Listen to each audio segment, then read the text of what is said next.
What's going on, Jack Sauce? Eric here. That means the beer review, of course, is back. And since the last video, something so cool went down, I have to talk about it really quick. In the last video, I shared a little bit more about what I do outside of Jack Sauce, working with Let Us Entertain You, the RPM brand, RPM Steak in particular. And you know what? They came through. Everything I said is true because they featured us at the RPM beef steak dinner, man. And it was just so cool.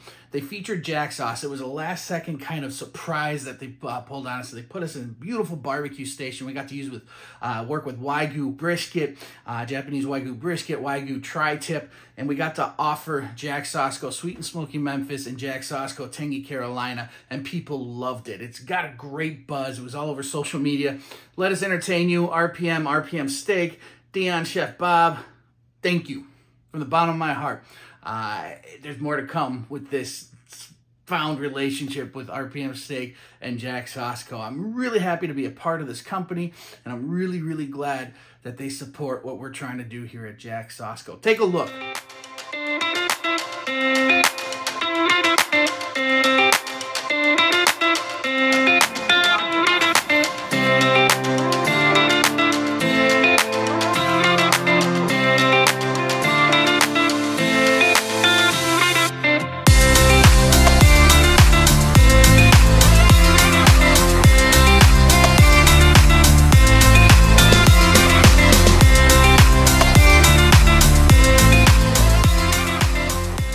What a cool day that was, man.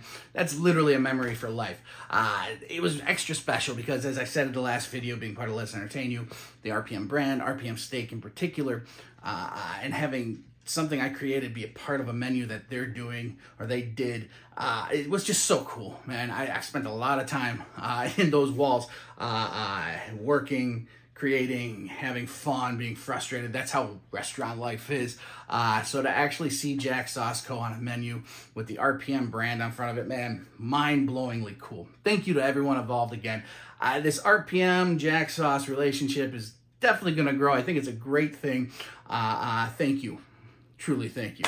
All right, beer review time, guys. Let's dive into this. All right, so the last couple times we've done what I call the XL, meaning we've taken a theme, a style of beer, and then just tried a whole bunch of beers under that, not necessarily under the umbrella of one specific brewery. And that's what I want to do today, is talk about a brewery that I'm actually really excited about, something that I've been following, trying some of their traditional stuff, and really enjoyed it. So I want to dive into a couple of things that I haven't tried from them and see what I think. Like I said, this is truly a brewery that I'm very into right now. I think they're kind of growing. I think it's something that is truly or a brand that's truly going to be something big.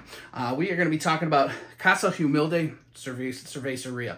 Very cool stuff. They do some great traditional Mexican style lagers, but they do a lot more, and that's why we're going to kind of dive into this away from the traditional stuff, if you will. Casa Humilde Cerveceria actually started in 2019, or was opened in 2019 in the District Brew Yards. You've heard me talk about them before. They're in the West Loop off of Ashland. There's 4 breweries in there, all brewing. It's a great co-op, if you will. They all have 10 taps on a wall that they can try different things. They have their brewing spaces where they can experiment, expand their brands, get it out to people to try. Of course, you have the Casa Humilde in there, which we've talked about. Burnt City's in there, Twisted Hippo, and of course Around the Bend. Super cool place. I don't have to go into it too much. I've talked about it like on 6 or 7 different videos. But Casa Humilde themselves, so they started brewing in 2019 at the brew yards. Before that, they were actually truly home brewers, and that they set up their brewery literally in their parents' living room in the Hermosa neighborhood of Chicago. It's west of where I am, not far west actually, but it's a heavy Hispanic Mexican neighborhood, which to me just means great flavors, great culture, and of course, a big prominent note on family, which I really love. They decided they wanted to take their culture, where they come from, and add that to traditional craft brewing. Like I said, they started with making more traditional Mexican-style lagers. They tried some craft beers, really got into it, and they've combined the two while adding everything from the flavors of Mexico, the culture, the colors, to the branding. It's a great concept, and they're really taking off. I think they did something like 100,000 bottles last year.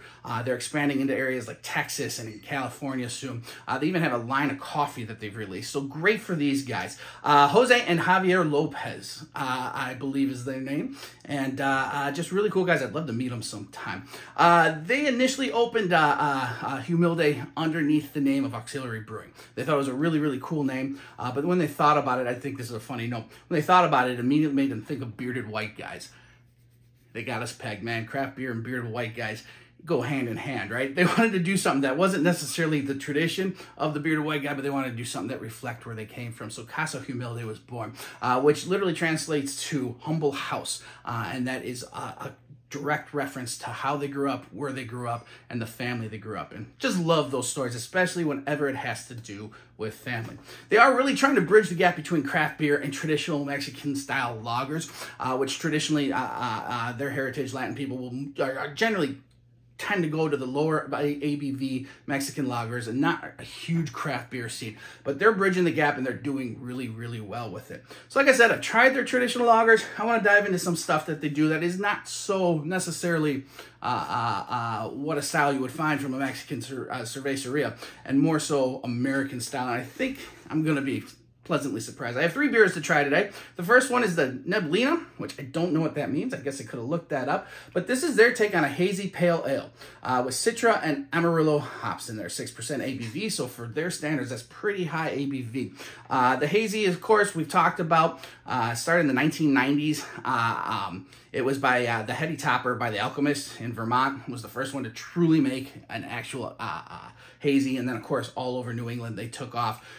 They were kind of the black sheep, so to speak, in the brewing world. I mean, who wants to release an unfiltered IPA, right? But then it kind of took steam, and craft beer heads really started enjoying it. It's spread, and I think actually in Chicago, we have a great hazy scene. We do some really, really good, probably the best hazy scene outside of the New England area. I'm just going to put it out there. That's personally what I think.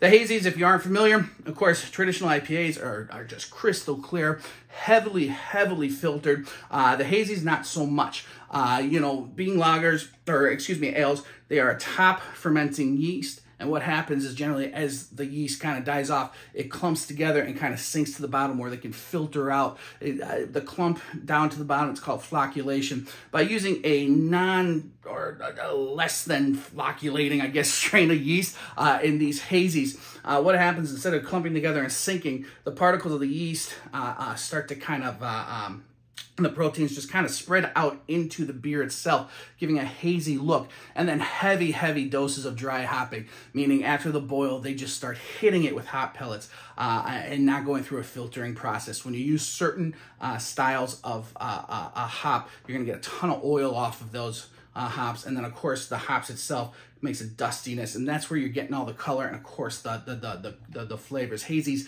you get dry hopping is very common in the world of IPA, but dry hopping for hazy, it's like take what you made and like double, triple, quadruple how much you're putting in there and give that the flavor, or that's going to give you that flavor and that iconic look.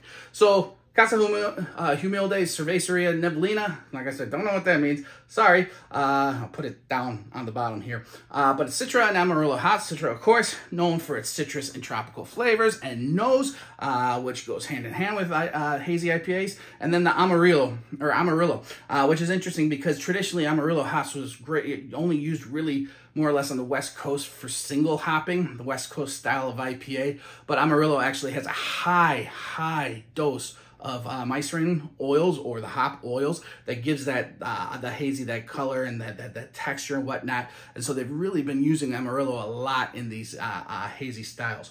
Let's dive into this thing. Uh-oh. I checked the fridge. The fridge was last time a lot warmer than I expected. We're back to normal, so we shouldn't have any blow-ups, I hope. I don't really know why I'm pouring a whole beer. I have 3 beers to try. But look at that beautiful hazy color. They nailed it, man. Bright yellow, kind of a little bit of orange hue to the middle of it. Straw, just, you can't see through it. Hello, you know, just beautiful. All right, beautiful nose. Getting a lot of orange. What you'll get, the Amarillo, besides those oils, will kick a lot of orange and grapefruit qualities. And I get a ton of orange on this. Heavy, kind of dank, hoppy quality. Notes of vanilla on the nose too. Oh man, That is good. Okay, so there's a gripping tartness to this at the end, like grapefruit tartness. So it's a very satisfying flavor.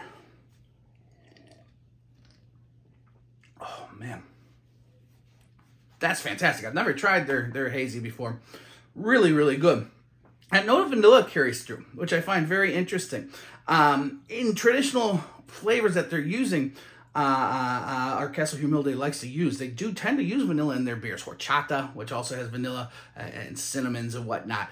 You're going to get coffee flavors out of their beers. Nopal or cactus. They use corn, hibiscus, citrus, fruits, all sorts of stuff. And I think this is spot on for what they're doing. They're using their traditional flavors to kind of play off a traditional, or really an American original, the hazy. Fantastic beer, guys. I gotta put this down because we have more beer to try. Luckily, I have a second glass. Second one we're gonna do, we're gonna follow suit. I was only gonna do 2 beers, but then I saw this one, the Piñata. I believe that's how you spell Piñata. Anyway, I am a bearded white guy after all. This is their Hazy Pineapple Ipa at 7% ABV. So once again, going on the higher, this is definitely more so towards like the American style. So Hazy Pineapple IPA. Excited about this. Pineapple and hazies works hand in hand. I know for a fact they use Brew 1 hops in this. Brew 1's one of those crazy lab-born Oregon, Washington State type of hops, I believe, which is all about pineapple. It smells like pineapple, it tastes like pineapple, and that's what the hop is meant to bring to it. So they're brewing with that, and then during the fermentation, they are adding actual pineapple to it. So I have a feeling this is gonna pop. I wonder if it's a little sweet, or if they dulled that down. I'm very curious how they control that, because sometimes beers with tropical fruits, specifically things like pineapple, can be oversweet in my opinion. I like the bitterness still to come through. I like the sweet forward of tropically made hazies or IPAs. And then I still want that bitterness or bittering quality of the hops. Let's take a look. A little less, because this is my only other glass, and I have one more beer to do. Beautiful. Once again, same very similar color. I mean, it's got a pineapple color. Maybe that's just playing in my head, but once again, you just can't see through it. Beautiful beer. Beautiful. Smells like pineapple juice, man. It really does. Wow, that's all it is pineapple. Little floral note.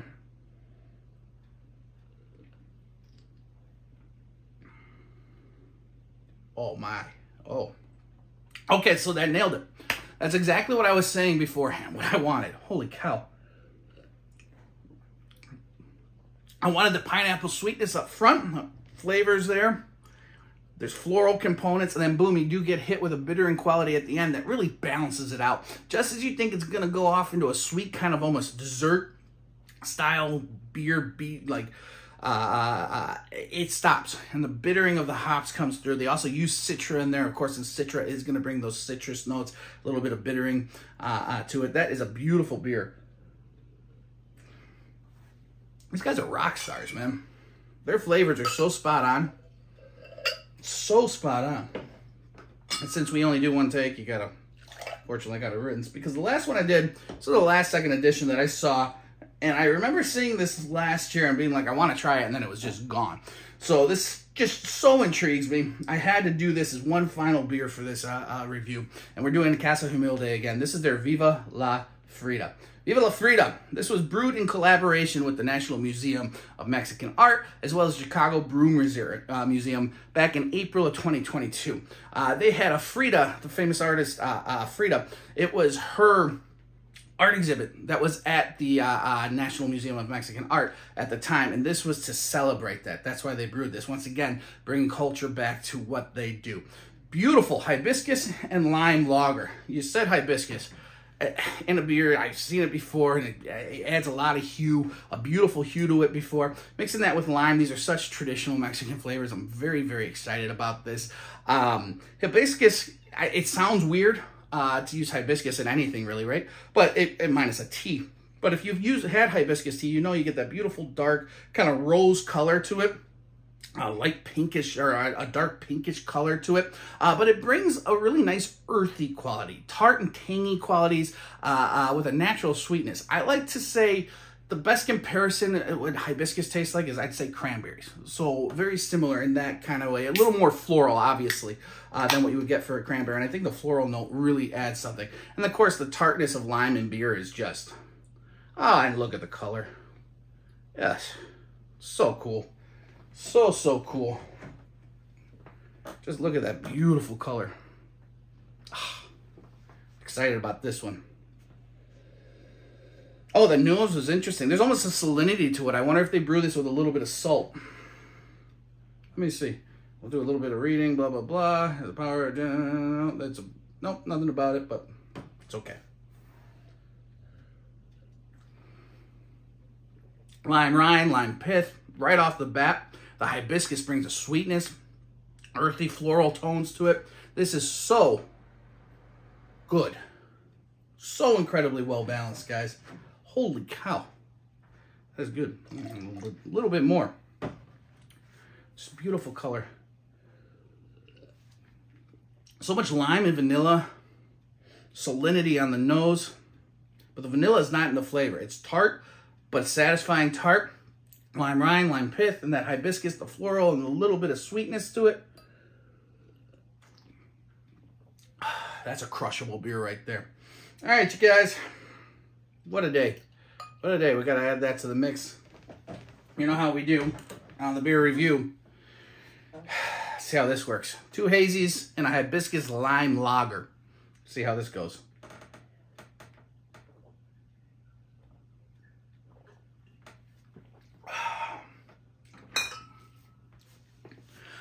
Really good beers. All 3 of them. Mix them together. It's a little much. I'm going to cry over it. Guys, thank you so much. Once again, keep following. So many cool things happening with Jack's Sauce. The Advent calendar's coming. Can't wait to talk about that a little bit more. Until then, guys, have a great rest of your week. Great weekend. And we'll see you soon.